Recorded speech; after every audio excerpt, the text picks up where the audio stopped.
بعض دفعہ انسان روزے کی حالت میں شدید بیمار ہو جاتا ہے اور بات یہاں تک آ جاتی ہے کہ انسان کی جان جانے کا خطرہ ہوتا ہے، تو کیا اس حالت میں انسان روزے کو برقرار رکھے یا روزے کو توڑ سکتا ہے؟ فتاوی ہندیہ کے اندر ہے کہ انسان اگر اچانک بیمار ہو جائے اور یہ اندیشہ ہو کہ اگر اس نے روزہ نہ توڑا تو اس کی جان کے جانے کا خطرہ ہے، یعنی مر جائے گا، تو ایسی حالت میں اس روزے دار کے لیے روزے کا توڑنا جائز ہے۔ اسی طرح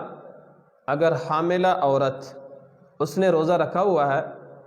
اور روزے کی حالت میں اس کی طبیعت اچانک خراب ہو گئی، اب اس عورت کی جان یا اس کے پیٹ میں جو بچہ ہے اس کی جان کے جانے کا خطرہ ہو، زندگی کے جانے کا خطرہ ہو، تو اور روزے کو قضا کر سکتی ہے، توڑ سکتی ہے اور بعد میں سے روزے کی قضا لازم ہوگی۔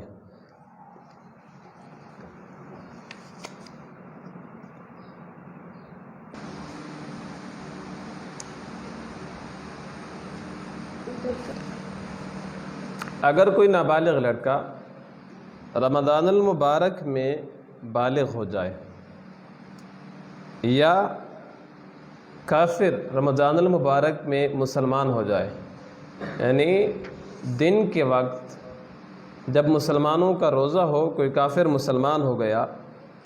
یا دن کے وقت جب لوگ روزے کی حالت میں ہیں کوئی نابالغ لڑکا بالغ ہو گیا،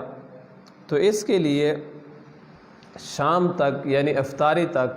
کھانا پینا جائز نہیں ہے۔ روزے اور روزے داروں کے لحاظ رکھتے ہوئے، روزے داروں کا لحاظ رکھتے ہوئے اور روزے کا لحاظ رکھتے ہوئے، جو نابالغ لڑکا بالغ ہو گیا ہے اس کے لیے بھی، اور جو کافر مسلمان ہوا ہے اس کے لیے بھی شام تک کھانا کھانا جائز نہیں ہے۔ لیکن اگر انہوں نے کھا لیا تو اس کی قضا لازم نہیں ہوگی۔